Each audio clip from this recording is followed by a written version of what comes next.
डाबर का, तेल लगाओ डाबर का।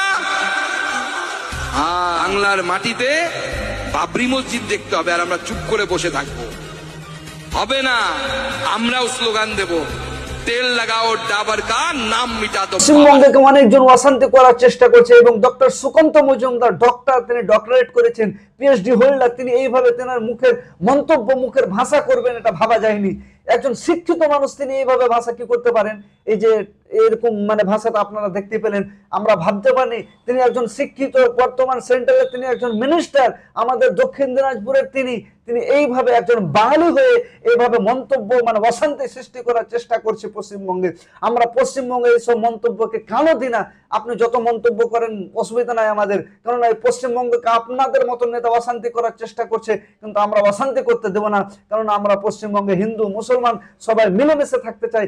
ইংরেজরা তো অশান্তি করার চেষ্টা করেছিল, হিন্দু মুসলমান আলাদা করার চেষ্টা করেছিল, তারা তো পারেনি ইংরেজরা, কিন্তু ইংরেজের চামচারাকে এই বাঙালিকে অশান্তি করতে পারবে?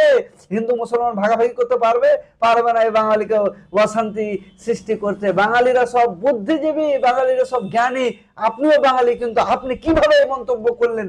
এটা তো মনে হয় আলাদা আলাদা লাগছে। আপনি বাঙালি কি অবাঙালি সেটা আপনার ব্যাপার, আপনি বাঙালি হলে তো এই মন্তব্য করতেন না প্রকৃত। কেননা ইংরেজরা পারেনি আমাদের, ইংরেজরা পারেনি, ইংরেজের গোলামরা চামচারাও আমাদের পারবে না বাঙালি হিন্দু মুসলমানকে আলাদা করতে। আমরা সব সময় একে অপরের পাশে থাকি, সুখে দুঃখে সাহায্য